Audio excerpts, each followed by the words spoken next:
Buenos días, mi nombre es Claudia Romeo y hoy os vengo a presentar un workshop sobre cómo está la industria de la animación ahora mismo.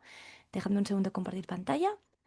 Y os vengo a hablar un poquito, pues eso, de la industria de la animación en el día de hoy, una guía express para graduados. Para empezar, quiero presentarme un poquito. Como bien he dicho, mi nombre es Claudia Romeo y bueno, soy una animadora 3D de Tarragona, concretamente, viviendo actualmente en Barcelona. He trabajado en diferentes proyectos desde que me gradué de La Salle Campus Barcelona hace unos años.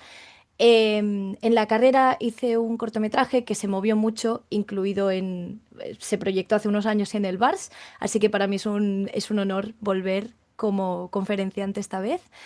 Y bien, mi carrera pasa por sobre todo Inglaterra y Alemania, donde trabajé en la película de Netflix The Twits, que se estrenó bueno, el pasado mes de octubre en Netflix, así que si alguien no lo ha visto y le gustan las películas de animación, está muy bien, es muy divertida.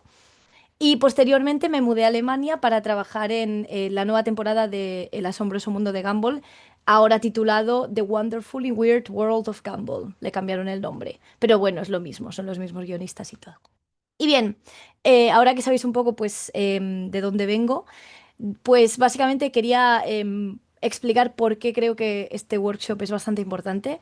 Cuando yo me gradué me encontré con un sector que desconocía totalmente, no conocía cómo funcionaba la industria en sí misma, cuáles eran como las dinámicas de producciones, los timings, no tenía ni idea y tampoco conocía muy bien el contexto de dónde veníamos para saber a dónde vamos, ¿no?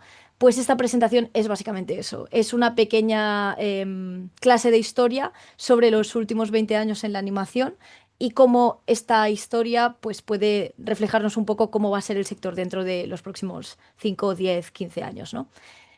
Así que bueno, lo he organizado un poco por orden cronológico, donde hablo de fenómenos históricos que han pasado y han afectado al sector y las consecuencias de estos, ¿no?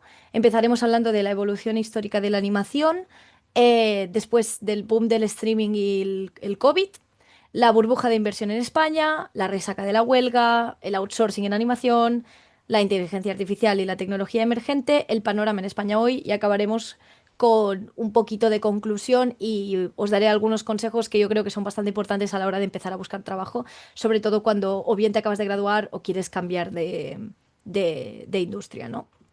Así que bueno, empezamos. Para empezar, quiero hablar pues de la evolución histórica de la animación, concretamente de el paso del 2D al 3D. Como muchos sabréis, la primera película de animación 3D de la historia, considerada un largometraje, es Toy Story, que se hizo en 1995 por Pixar Animation Studios. Y bueno, yo he decidido empezar, obviamente la historia de la animación va muchísimo más atrás. El primer largometraje de animación en color fue Blancanieves en el 1907, es decir, es una industria que lleva muchos años existiendo, pero he decidido empezar la presentación en el 95 porque creo que la transición del 2D al 3D fue lo que definió el futuro de la animación como la conocemos ahora mismo bueno, cómo está la industria ahora, ¿no?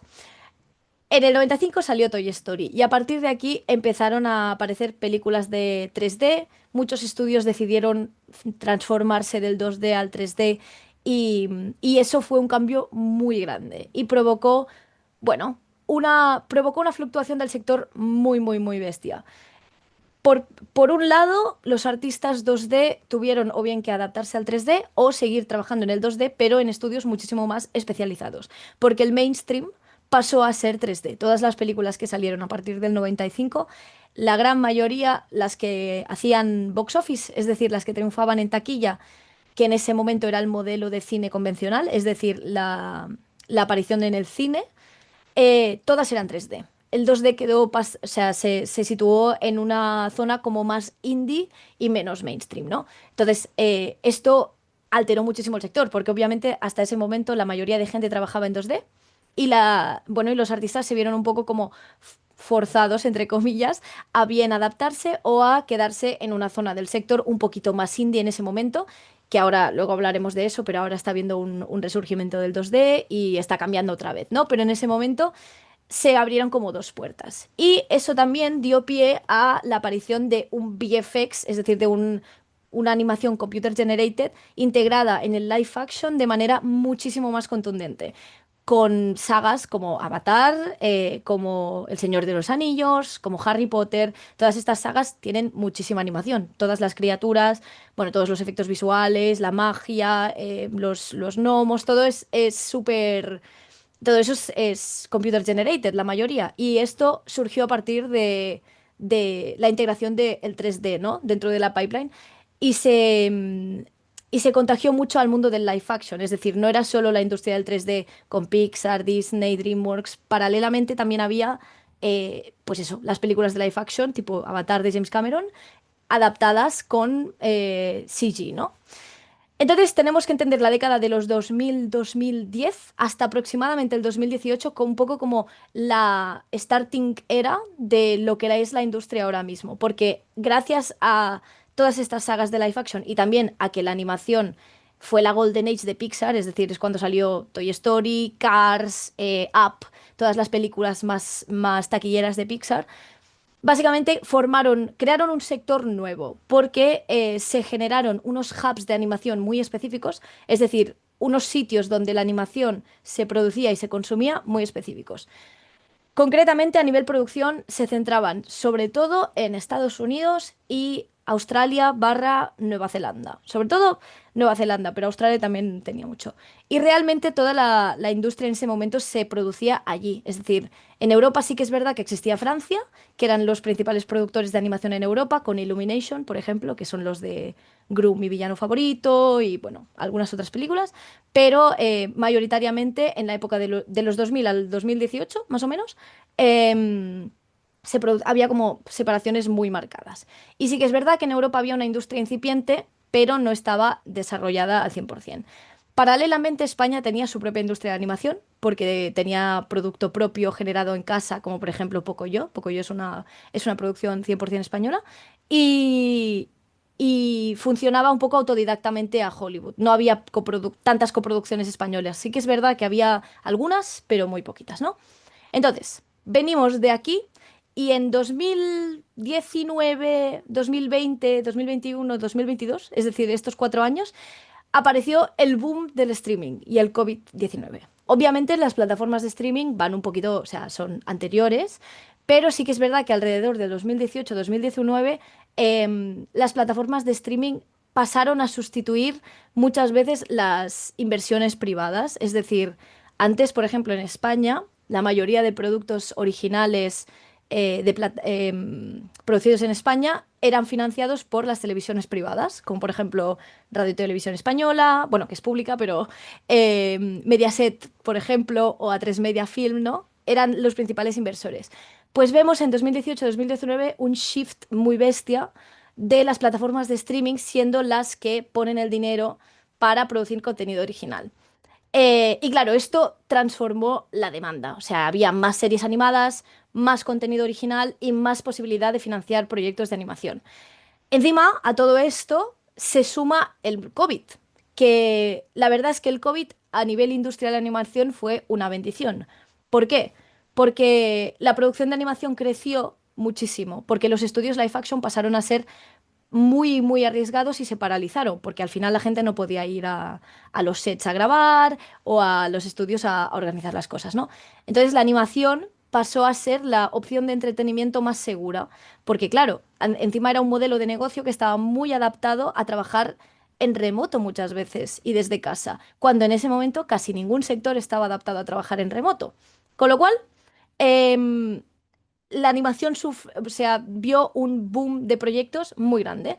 Porque claro, como la gente también estaba más en casa, también tenía mucho tiempo para consumir contenido digital de todo tipo, con lo cual eso empujó muchísimo a los gigantes del streaming, como Netflix, Disney Plus, Apple TV, Hulu, a invertir muchísimo en animación. Un gran ejemplo es Klaus, por ejemplo, que es una película producida en España, nominada al Oscar, y original de Netflix. Es decir, la inversión privada fue Netflix junto con otras inversiones públicas, pero Netflix fue el principal inversor. Eh, claro, este boom del streaming y juntado con el COVID, básicamente fue bueno, fue como 4 años de época dorada de inversión en la animación. Había muchísima inversión por todas partes, muchísimos productos nuevos, muchísimos contenidos diferentes, todos generados desde cero, es decir, había IP nuevas, no era todo como la precuela o la secuela de algo, sino que se generaban ideas originales, porque como había muchísima inversión y la gente realmente tenía muchas ganas de consumir contenido, pues aparecieron bueno, muchas ideas originales. Entre ellas, por ejemplo, Spider-Verse, que es una de ellas, o bien Arcane. Arcane se fundó en esta época y fue una inversión de Netflix, por ejemplo, ¿no?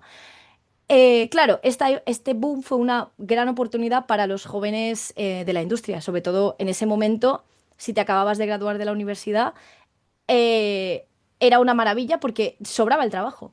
¿Por qué? Porque claro, en ese momento las universidades y las escuelas de animación no eran aún no eran tan mainstream. O sea, mucha gente no sabía que había universidades de animación. Con lo cual se abrió como una veda de muchísimo trabajo y muy poca mano de obra para sustentar toda esta cantidad de contenido creado, ¿no? ¿Y qué pasó? Que se abrió la puerta a los hubs internacionales de los que hablábamos antes. Sitios como Canadá, por ejemplo, pasaron a ser sitios donde gente española, italiana, francesa se mudaba para trabajar allí, porque en Canadá se generaba muchísimo contenido, muchísimo, y claro, faltaba mano de obra porque casi no había escuelas de animación en ese momento. Con lo cual, todo el mundo para Canadá o para Estados Unidos o para Australia o para Nueva Zelanda. Es decir, empezó un poquito a moverse la gente. Paralelamente, en España también hubo el mismo fenómeno, más a pequeña escala, que es que, como bien he dicho, hubo inversión récord en contenidos en general de animación. Estoy hablando tanto películas como series. Y es verdad que España empezó a ser una de las potencias europeas de la animación en ese punto, porque teníamos bastantes más escuelas que la mayoría de Europa y las escuelas son de muy buena calidad, con lo cual salían muchas cosas. Y entonces se crearon muchos estudios nuevos en esta época, del 2018 al 2022, más o menos, ¿vale? Son estos 4 años. Eh, y bueno, sobre todo los hubs, se crearon como muchísimos hubs locales en comunidades autónomas específicas debido a, en parte, los incentivos fiscales en animación, que ahora hablaré un poquito de eso. Básicamente, depende de en qué comunidad autónoma estés, puedes optar a diferentes incentivos fiscales. El mejor ejemplo es las Canarias, porque las Canarias tienen unos incentivos muy potentes para animación y VFX. En concreto, tienen una deducción del 50, bueno, 45-50% para producciones internacionales si se gastan al menos 200.000 euros en animación. Y dirás, es mucho dinero. Para una producción de animación, 200.000 euros está bien. O sea, es normal y es un presupuesto normal, o sea, no es una barbaridad. Entonces eso provocó que muchísimas empresas europeas, americanas, francesas, incluso asiáticas, fueran a las Canarias. Porque al final es que incluso con proyectos relativamente pequeños podían sustentar muchísimos presupuestos y podían realmente florecer, ¿no? Entonces, las Canarias generó un hub de animación muy fuerte. Y hay un poquito lo mismo en la Comunidad de Madrid y en Cataluña. Los incentivos fiscales son muy potentes para animación, con lo cual ahora mismo las tres comunidades autónomas con más presencia de estudios de animación y actividad económica de animación son la Comunidad de Madrid, Cataluña y las Canarias. Sí que es verdad que hay pequeños hubs incipientes que están empezando ahora, como por ejemplo Navarra y País Vasco, donde bueno, ahora hay unos incentivos fiscales nuevos que aún están como, se está adaptando un poquito el sector a que haya eso y muchas empresas también están moviéndose para allá. Pero bueno, de momento estas tres son las que prevalecen.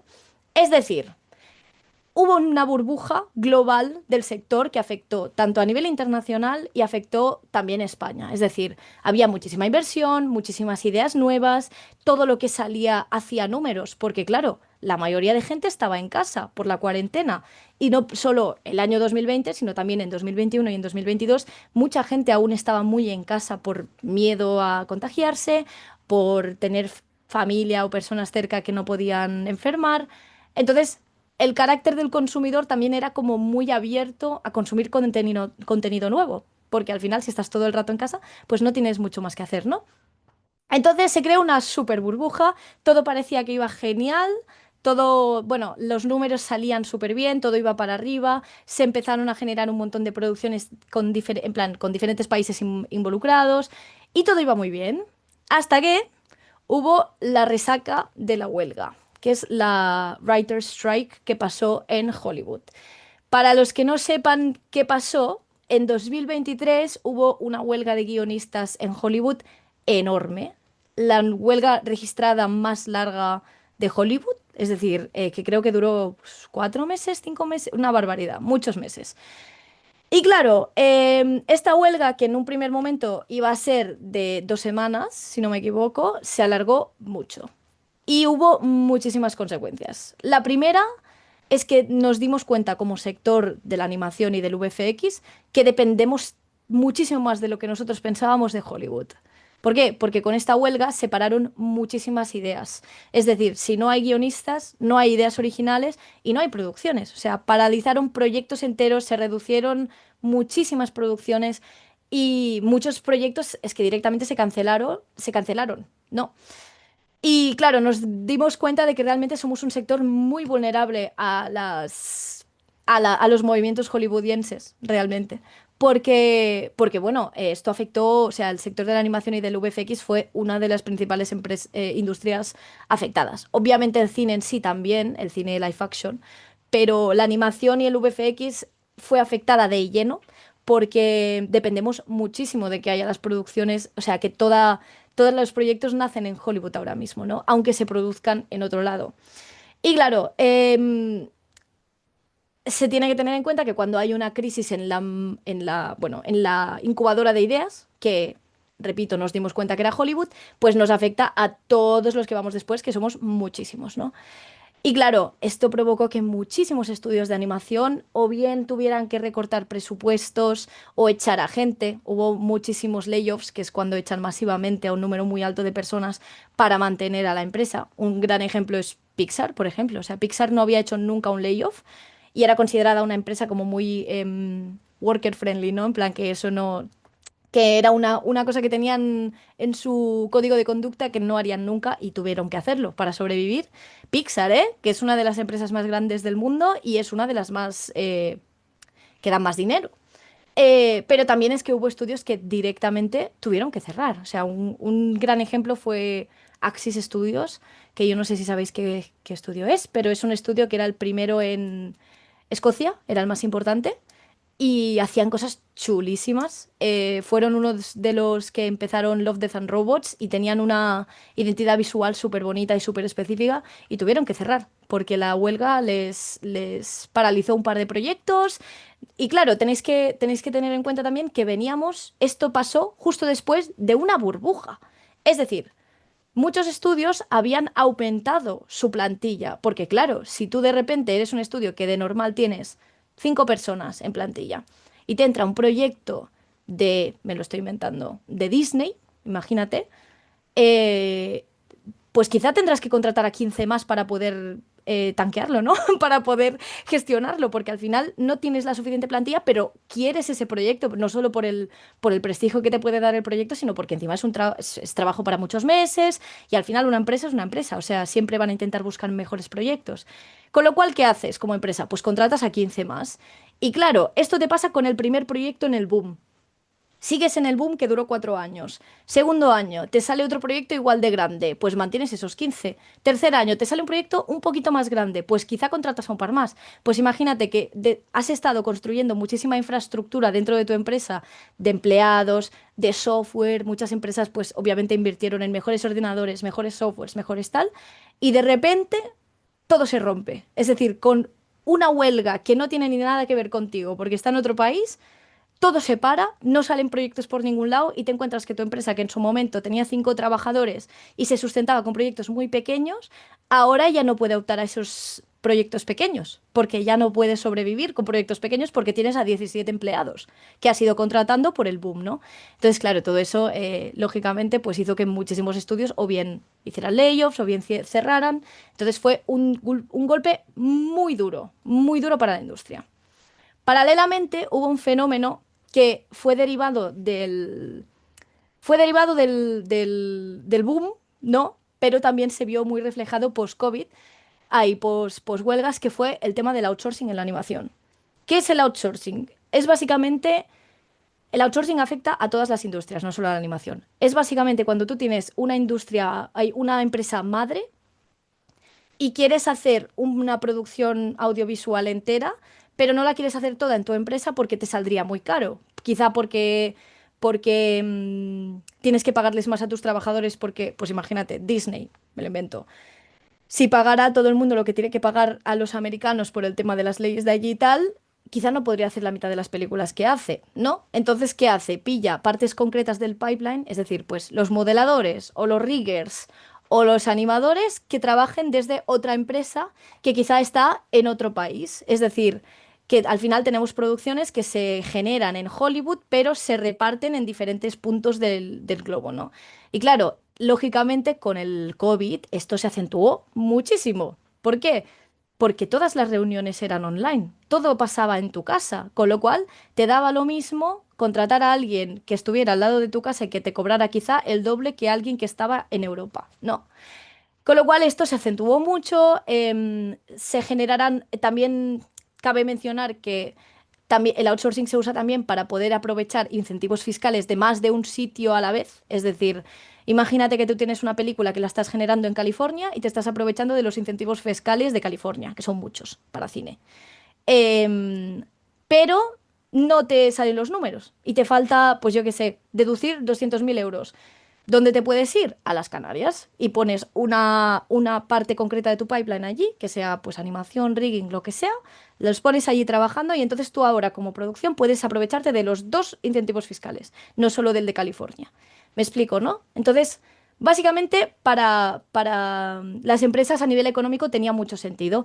Y claro, esto también provocó, bueno, ahora vengo, pero provocó cosas buenas y cosas malas. Sobre todo, había desventajas tanto para los trabajadores como para las empresas. Para los trabajadores, eh, sobre todo, la gran desventaja eran los juniors. Es decir, claro, cuando tú aún no tienes experiencia en el sector, que alguien confíe en ti para trabajar únicamente en remoto y desde una empresa que está en otro país es muy complicado. Es muy complicado porque no tienes un currículum que avale que tú puedes trabajar por ti mismo, digamos, ¿no? Encima eso generaba que, claro, antes la competencia que tenías tú como junior era la gente de tu ciudad. Ahora tienes la competencia de cualquier persona en el mundo que pueda aplicar a ese rol y eso se evidencia muchísimo en LinkedIn. Es decir, hay empresas muy pequeñas que ponen un post de buscamos animador, me lo invento, y tienen en plan 1.000 aplicaciones y hay gente de todas partes. Hay gente de China, hay gente de la India, canadienses, americanos, claro. O sea, la competencia ha pasado de ser así a ser así, ¿no? Y obviamente eso implica pues puestos menos estables, porque como no estás presencialmente allí, no generas una parasimpatía con las personas que te están dirigiendo, es decir, no conoces a los jefes, los ves en pantalla y tal, pero cuesta más establecer conexión, tal. Entonces todo eso perjudica lógicamente al trabajador. Paralelamente, también las empresas se veían perjudicadas en algún caso porque, claro, eso muchas veces sacrificaba calidad y sacrificaba control creativo, porque si tú tienes una empresa que está en América y tú tienes una parte del pipeline en España, por ejemplo, no puedes estar todos los días pendiente de qué están haciendo en España, con lo cual también puede llegar a hacer perder dinero tanto a la empresa de outsourcing como a la madre, ¿no? Digamos. Entonces, el outsourcing es un poco un arma de doble filo. ¿Puede funcionar muy bien? Sí.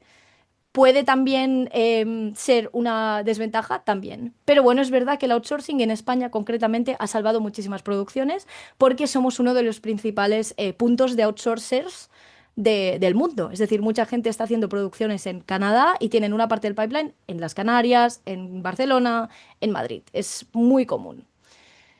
Entonces, ahora que hemos llegado aquí, vamos a hablar un poco de cómo está todo ahora mismo. Y obviamente tengo que tocar un poquito el tema de la inteligencia artificial. Ahora mismo, como seguramente veréis todos en la tele, se está empezando a usar inteligencia artificial, sobre todo en publicidad.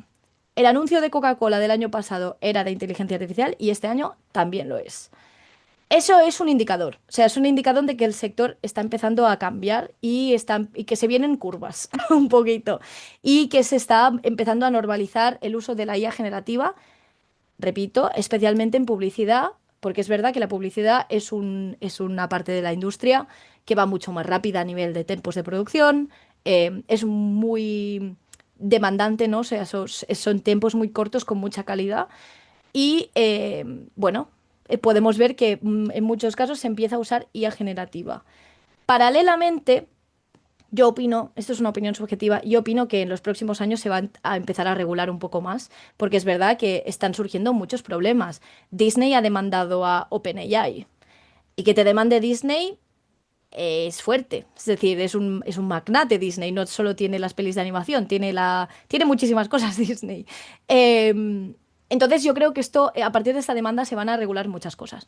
Pero paralelamente de la IA generativa, que es una cosa, sí que tenemos que tener en cuenta que se está empezando a usar también IA para mejorar el workflow de animación o para acelerarlo, ¿no? Para optimizarlo un poco. Un ejemplo es la empresa Animag francesa que ha adquirido Pocoyo. O sea, esta última temporada de Pocoyo que ha salido este año ha sido producida por esta empresa francesa en coproducción con algunas empresas españolas y han usado una IA entrenada con las temporadas de Pocoyo, es decir, todo el contenido que tienen es el contenido de Pocoyo en sí mismo para, a través de sketches rápidos de dibujo, generar poses rápidas de los personajes, ¿no? Entonces, claro, esto les ha facilitado bastante la vida, sobre todo a nivel layout y animación, pero tiene sus grises, o sea, no es, todo es ni blanco ni negro. Tiene sus grises porque, claro, aquí no estás reemplazando al artista, sigues teniendo que necesitas un artista, eh, y sigues teniendo el input creativo del artista de decidir cómo hace el dibujo, lógicamente. Pero sí que es verdad que no sabemos hasta qué punto, porque tampoco lo ha comentado la empresa, hasta qué punto se ha pedido consentimiento a los artistas que han trabajado en temporadas anteriores para entrenar esta IA, porque lógicamente al final todo eso es trabajo hecho por gente, ¿no? Entonces es un gris. A lo que me vengo a referir es, la inteligencia artificial va a cambiar el workflow de cómo trabajamos y eso lo tenemos que tener claro. Es muy difícil ir en contra de algo que va a nivel global, o sea, yo creo que nos vamos a tener que adaptar, pero yo estoy 100% segura de que no va a reemplazar la creatividad humana, porque es que ya se está viendo, o sea, cada cosa que sale, por mucho o sea, por mucho que sea realista y por mucho que te lo puedas creer a los ojos, siempre se nota que le falta un poco de alma, ¿no? Y yo creo que eso es muy difícil de, de conseguir porque al final la IA lo que hace es reinterpretar datos y no genera nada nuevo, o sea, solo parte de unas bases ya establecidas, ¿no? Entonces, yo en este punto soy bastante optimista, pero sí que creo que va a haber un cambio muy bestia en la industria y que nos tenemos que preparar porque, bueno, va a haber un cambio. También creo que justamente los recién graduados y la gente que está entrando en el sector tiene una ventaja aplastante a gente que lleva años en el sector con esto. Porque al final no estáis contaminados, entre comillas,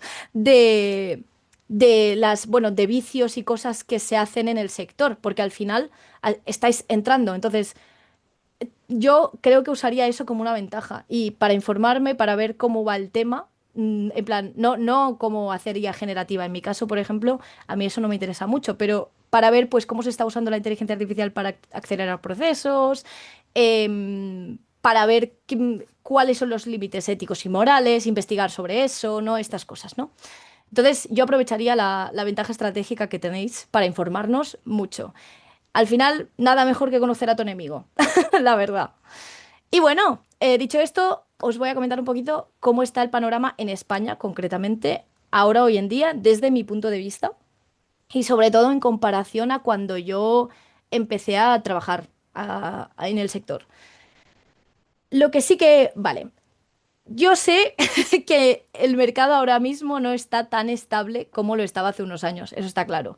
Pero em, sé que, rollo, la industria en España ha florecido muchísimo en estos últimos años y sigue floreciendo. Es decir, siguen apareciendo empresas nuevas, pero sí que es verdad que lo primero, las empresas son siempre pequeñas en España. Sí que es verdad que tenemos empresas muy grandes, como por ejemplo Skydance, que sustenta muchísimos empleados y sustenta muchísimo el sector en España. Pero no nos podemos olvidar de que Skydance es una empresa americana, realmente.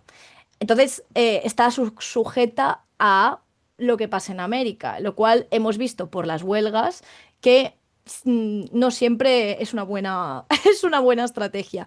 Con lo cual, realmente el tejido empresarial español se nutre de las empresas pequeñas y las medianas, es decir, de las pymes, y seguramente serán las que sobrevivirán más tiempo, porque al final eh, son las que entienden cómo funciona la dinámica económica del país, entienden cómo se piden las subvenciones. Tenemos suerte de tener muchas subvenciones, tanto nacionales como europeas, para animación, es decir, si alguno de vosotros en algún momento está pensando en crear un contenido suyo propio, recomiendo mirarse las subvenciones europeas porque son muy buenas, realmente.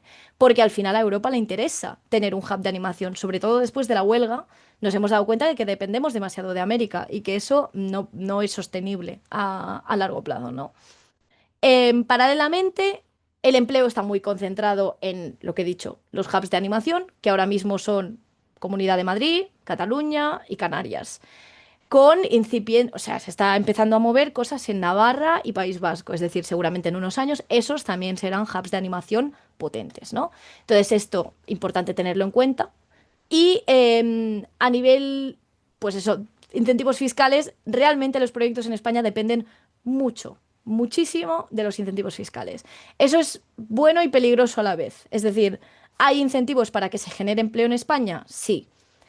¿Es este empleo muy condicionado? También, porque claro, si tú, por ejemplo, tienes un incentivo fiscal en las Canarias, eso quiere decir que un tanto por ciento de los artistas tienen que ser canarios, lo cual tiene todo el sentido del mundo y es una generación de empleo a las Canarias muy grande. ¿Qué pasa? Que eso está haciendo también que las Canarias se sobresature un poco de artistas 3D y que cuando ya no hay rotación de proyectos, es decir, cuando un artista ya no puede encadenar proyectos, pues quizá lo tiene un poquito complicado, ¿no?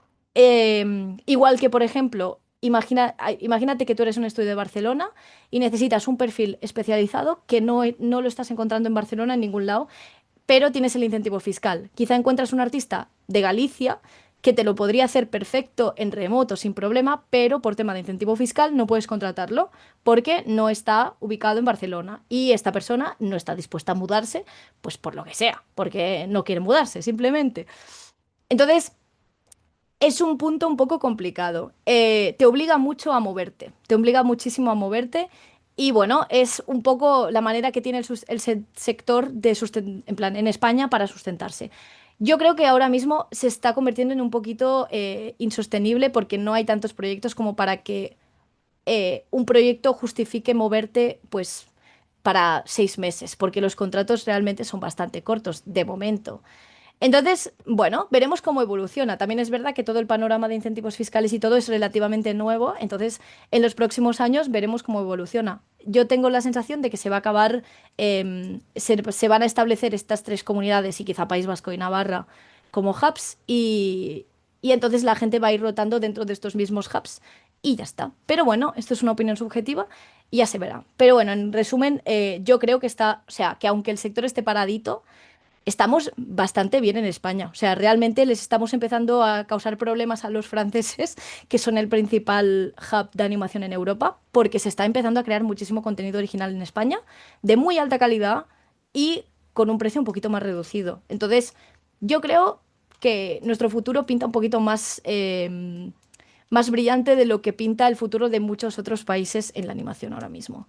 Y bueno, un buen ejemplo de esto es Robot Dreams, que por eso lo he puesto en el fondo, que es una producción subvencionada con un estudio que se creó únicamente para ese proyecto y era muy pequeñito y ha llegado a los Oscars, ¿no? Entonces, para terminar un poquito, os quiero dar un poquito de, bueno, una conclusión así muy breve y algunos consejos, porque sé que al principio cuesta un poquito moverte por la industria y tal, pero bueno, espero que esta presentación os haya ayudado un poquito a entender de dónde venimos para saber a dónde vamos, porque sí que es verdad que, bueno, la industria, como bien he dicho antes, no es tan estable como lo era hace unos años, pero sí que creo que hay muchas estrategias que se pueden usar para, para moveros en plan, dentro de la industria y tener éxito y poder encontrar trabajo, ¿no? Un buen ejemplo soy yo, por ejemplo, que yo me gradué el año, o sea, cuando estaba petando todo lo de las huelgas, que era el peor momento para graduarse realmente y al final pues conseguí encontrar trabajo y estoy muy contenta y todos los sitios donde he ido he estado genial y al final es una industria que a mi parecer, al ser artística, es inestable pero que vale la pena. O sea, que si te gusta, vale mucho la pena. Entonces, mis consejos serían, lo primero, haced mucho networking. Id a festivales, que ya ahora lo estáis haciendo aquí online. Id al Bars presencial, id al After Bars, que es súper divertido, os lo recomiendo. Y sobre todo hablad con gente. O sea, aquí he puesto dos festivales muy clave en el mundo de la animación, que son el Annecy Festival, que es precioso, no sé si habéis ido, pero sí que es verdad que es un poquito caro ir. Pero si no tenéis tanto presupuesto, podéis ir al Animayo, que es súper chulo, está en las Canarias, es bastante más barato y van compañías súper top. Va Sony, va Pixar, o sea, son muy, muy chulos. Em, y nada, id allí, hablad con gente y sobre todo, hacer amigos. Es que es lo más importante. La mayoría de los trabajos vienen de conversaciones informales. No vienen de una application form, no vienen de insistir muchísimo a un recruiter por LinkedIn. La mayoría vienen de solo conversaciones que llevan a otras cosas, ¿no? En mi caso, por ejemplo, el trabajo que encontré en Alemania para Gumball, lo encontré porque en una cola del festival... eh, conocí a la lead layout artist y me dijo que buscaban animadores para otro proyecto que no era Gumball. Y yo le dije, en ese momento estaba buscando trabajo, yo le dije que nos poníamos en contacto por correo y tal, le mandé un correo y cuando hice la entrevista descubrí que ese estudio también hacía Gumball y me ofrecieron que justo había quedado un hueco en Gumball y que si quería entrar. Y así es como lo encontré. Y fue de una conversación que tuve en un puente en medio de Annecy. O sea, no tenía nada que ver con la feria en sí misma, digamos, ¿no? Entonces, os recomiendo que habléis mucho con la gente, sed simpáticos, haced amigos, porque ya, aunque no consigáis nada, lógicamente, el objetivo no es ese. El objetivo es conocer a gente que luego te pueda inspirar también a hacer cosas. El otro consejo es el tema de la formación. Cuando digo formación no quiero decir invertir en certificados, másters, tal. Es una buena opción, obviamente, pero sí que, sobre todo a lo que me refiero es a construir un portfolio con propósito y a pedir mucho feedback. Es decir, aprende cosas que no sabes hacer para ponerlas en el portfolio y utiliza todos los canales que hay gratuitos, que hay un montón de canales gratuitos, tipo servidores de Discord, em, páginas web, o sea, hay mil sitios donde pedir feedback de manera gratuita, donde puedes aprender un montón de profesionales de la industria. Sony tiene unos cursos gratuitos, por ejemplo, o sea, buscad, investigad, porque de verdad que están muy bien. Otro consejo, flexibilidad, sobre todo a principio de carrera, es decir, en junior, en etapa junior. Flexibilidad quiero decir que lo mejor que podéis hacer ahora es moveros, mudaros a donde sea. Si no sois de uno de los hubs en España, podéis mudaros a uno de los hubs o si no, a otro país. Yo ya te digo, me fui a Alemania por un proyecto chulo. ¿Y por qué digo esto? Porque como más os mováis al principio de vuestra carrera, menos os tendréis que mover al final. Entonces, como más gente conozcáis, cosas interactuéis, proyectos hagáis, todo eso, después estaréis muchísimo más tranquilos y podréis optar a posiciones remotas con un poco de tranquilidad, ¿no? Entonces, yo os recomiendo que si ahora que seguramente no os ata nada aquí, queriendo decir, no tenéis, no lo sé, pero no tenéis una hipoteca, no tenéis tal, quizá os valdría la pena moveros, porque yo creo que es lo mejor que he hecho y la verdad es que me ha ido muy bien, ya no solo por el tema carrera, sino también para conocer lo que es vivir en otro sitio, nuevas experiencias, nueva gente y también conocer como más artistas más para nutrirte del talento de todo el mundo, ¿no? Y cuando pongo emprendimiento, quiero decir, o bien que si veis que tenéis una idea de negocio, tirad para adelante, porque la verdad es que en mi caso tengo bastantes amigos que se graduaron y hicieron una pequeña compañía de animación y les está yendo bastante bien. Pero no me refiero tanto a eso, sino que tengáis ímpetu para hacer cosas por vuestra cuenta solo para mejorar, no con ningún objetivo, porque al final, lo que he dicho, el sector está cambiando muchísimo y muy rápido. Entonces, como más ganas de hacer cosas nuevas tengas, mejor. O sea, eso es un perfil muy atractivo para las empresas y también para ti mismo. Tipo, te va a ayudar muchísimo el abrir los compartimentos de tu cerebro y entender que al final este sector está en constante cambio y que necesita muchísimo como mentes que tengan ganas de cambiar y de probar cosas, ¿no? Y nada, esto es un poquito mis consejos. También os recomiendo que si no lo conocéis, hay un Excel que os voy a pasar ahora. Espérate, lo voy a pasar por el chat. Os voy a pasar el de esto. Em, es un Excel eh, perdonad, de ofertas laborales que están abiertas ahora mismo en diferentes partes del mundo. Súper recomendable chequearlo porque salen cosas en España, salen cosas en sitios específicos y es como lo más updated que puedes encontrar de openings de trabajos en todo el mundo. Entonces os recomiendo que si estáis ahora buscando trabajo, lo uséis porque es muy útil. Y nada, dicho esto, pues quería dar bueno, muchas gracias a todos por venir y por escucharme. Espero que os haya quedado un poquito más claro cómo está ahora mismo el sector, porque sé que como cuando eres un graduado cuesta un poquito al principio. Sobre todo por eso, porque es que muchas veces no te dan un contexto de todo lo que ha pasado en la industria. Entonces no sabes muy bien qué está pasando ahora, ¿no? Y nada, os dejo aquí mi Instagram y mi LinkedIn, porque si alguien tiene alguna pregunta que no recuerda, en plan que no le viene ahora y mañana por lo que sea quiere contactarme, pues yo normalmente respondo a los mensajes y así también veis bueno, cuelgo muchos vídeos de referencias y animaciones por allí que son bastante graciosos, así que si queréis cotillear, perfecto. Y nada, muchísimas gracias y ahora abro turno de preguntas, así que cualquier pregunta que se os ocurra, aquí estoy. Ah, mira, justo. Rosa, miro el documento, ¿no? Vale, perfecto.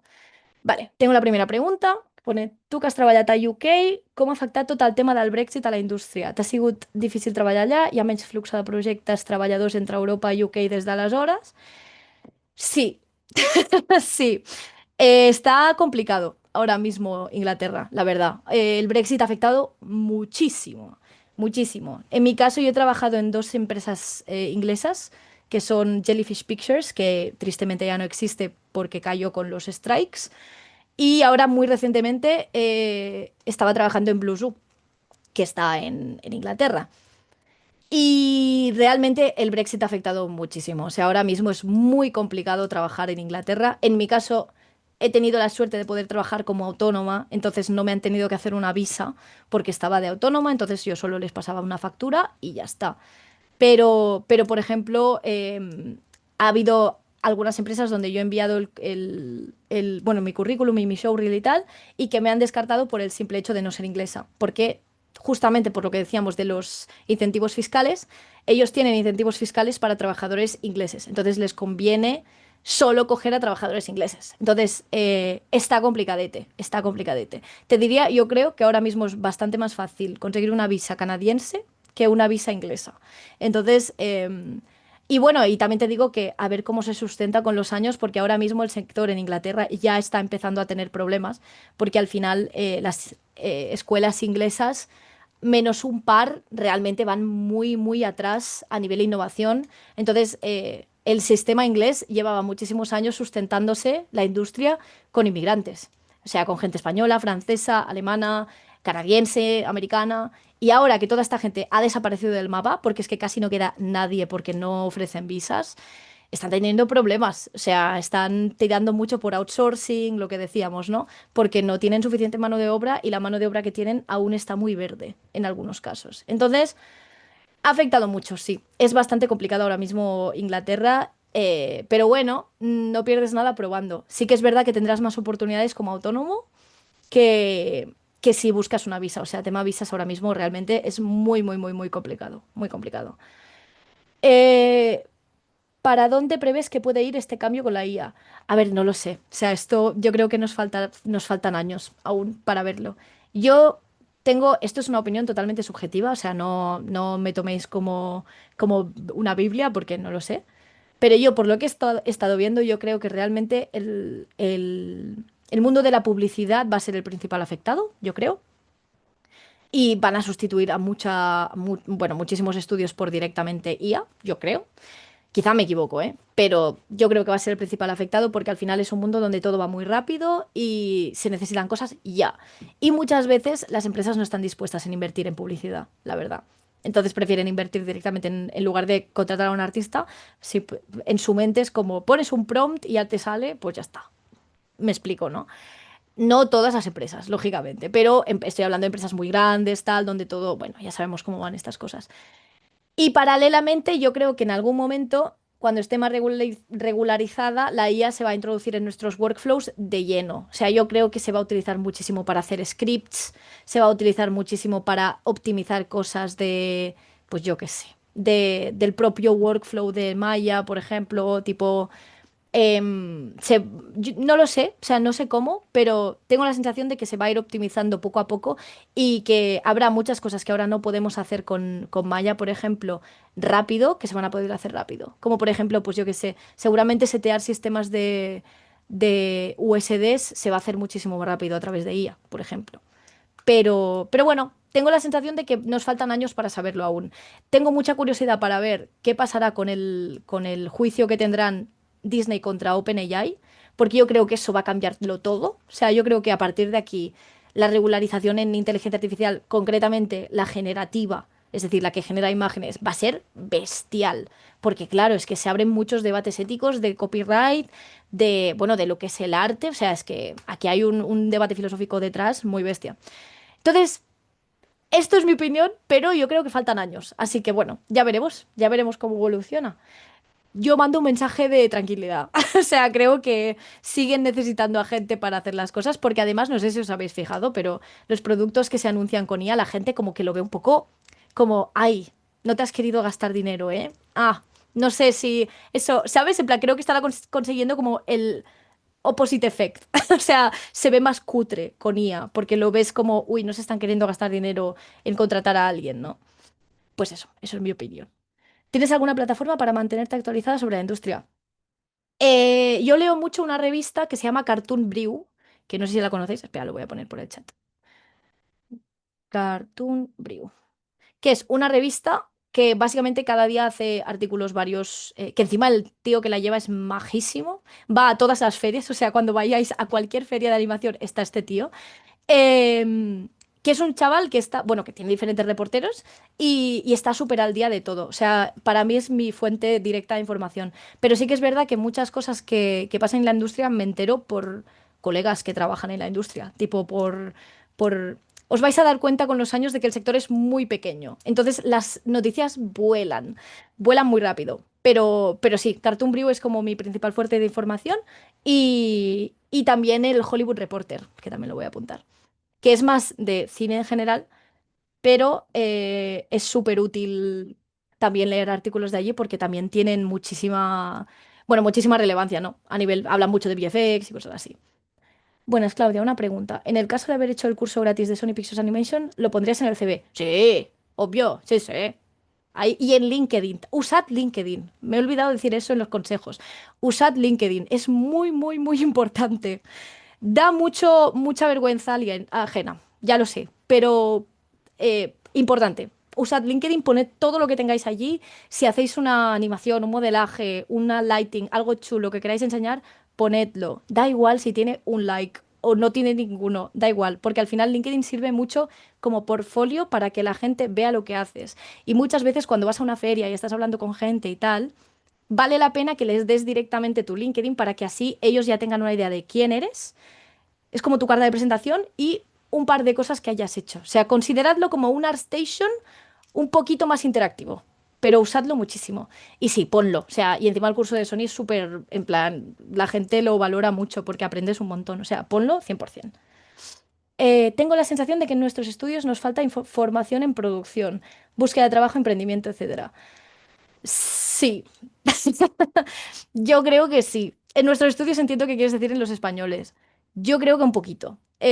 Sobre todo la parte de industria creo que falta bastante. O sea, de industria quiero decir de formación sobre, pues eso, cómo está el patio, qué puedo esperar. A mí lo que me pasó mucho en la uni es que sí que tuvimos bastantes charlas. Teníamos una clase que era pues emprendimiento y market,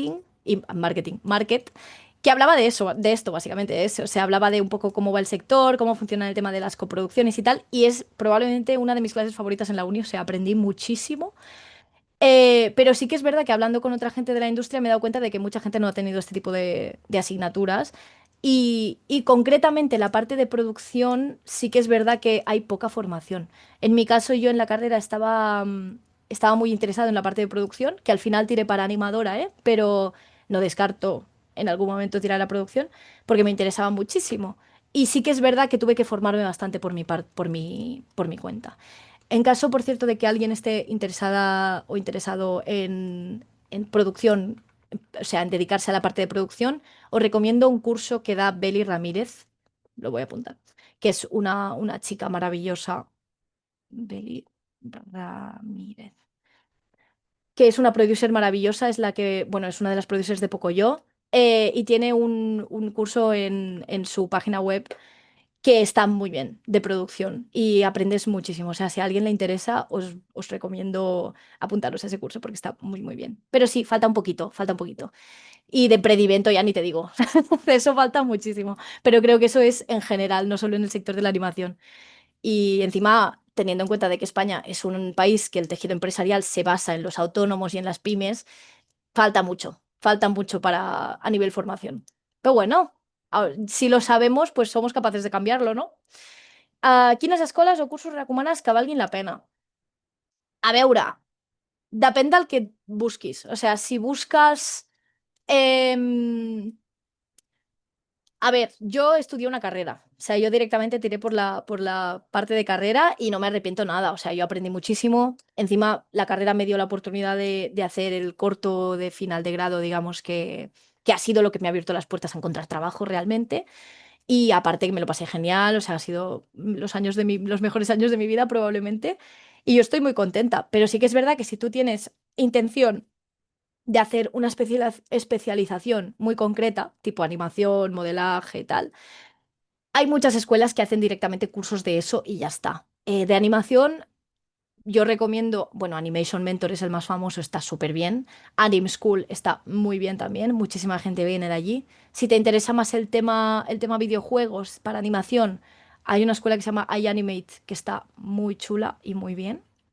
Em, Después, para temas de lighting, composición, tal, tienes...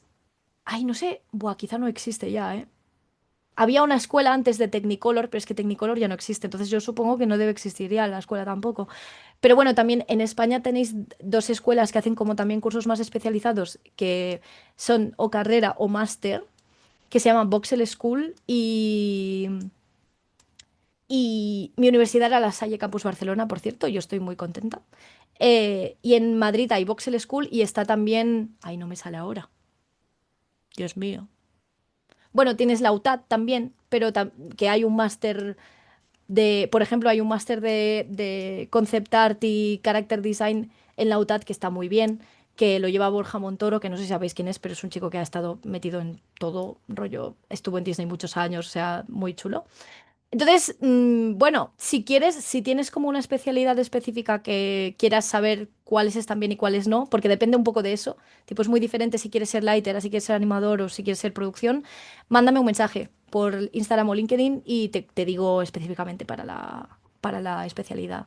Pero bueno, como todo es subjetivo, me explico, ¿no? O sea, y como todo, todo depende de cómo lo uses tú. Es decir, la formación al final tampoco va a cambiar tanto de un sitio a otro. Lo que va a cambiar es cómo tú lo enfoques para tirar para un lado o para otro y sobre todo para usar las oportunidades que te salen, ¿no? De la carrera o del máster o de lo que sea.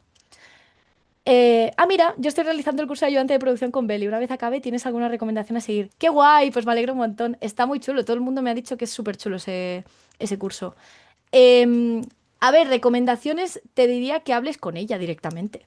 Y le diría en plan si tiene ella alguna recomendación, porque claro, en el mundo de la Produ no hay nadie que tenga más contactos que ella, yo creo. O sea que puedes hablar con ella de cuál, bueno, de bueno, qué consejos te puede dar ella. Yo lo que te diría es que lo publiques en LinkedIn, lo primero, porque lo dicho, este curso tiene mucho prestigio y empieces a tirar currículums como loco a todas partes. Y cuando digo tirar currículums, en caso de producción, te digo que mandes un correo directamente aunque no haya una posición abierta. Porque muchas veces la produ funciona un poco diferente. Y a veces como que hacen falta puestos de producción, pero aún no lo han colgado porque quieren ver a ver si pueden mover a alguien de otro departamento, tal, no sé qué.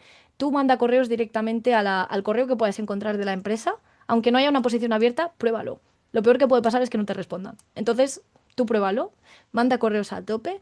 Y siendo ayudante de producción, yo te diría que tires sobre todo Bueno, que aproveches para tirar a empresas grandes, tipo Skydance y tal, pero que tires sobre todo a empresas más medianas, porque seguramente son las que necesitarían ayudantes de producción, seguro.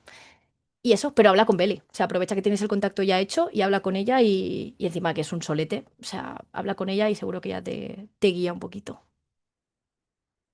A ver, voy a mirar el chat a ver si hay alguna pregunta más, pero... Ah, Lightbox, exacto, gracias. Lightbox era la academia, que no me salía de Madrid. Que en Madrid hay Voxel y Lightbox, es verdad. Lightbox está muy bien también. Y hay cursos de producción allí también, si no me equivoco. Pues si no hay ninguna otra pregunta, diría que no hay ninguna más. Muchísimas gracias a todos por venir. Ah, mira, espera. Uy. Ah, gracias, vale. Muchísimas gracias a todos por venir, ha sido un placer. Gracias al Bars por ofrecerme esta oportunidad, porque la verdad es que creo que es bastante importante lo de dar un poco de contexto histórico a lo que hacemos. Y nada, cualquier cosa, tenéis mi Instagram y mi LinkedIn, respondo a todo normalmente, así que un beso y disfrutad del Bars. Adiós, chicos.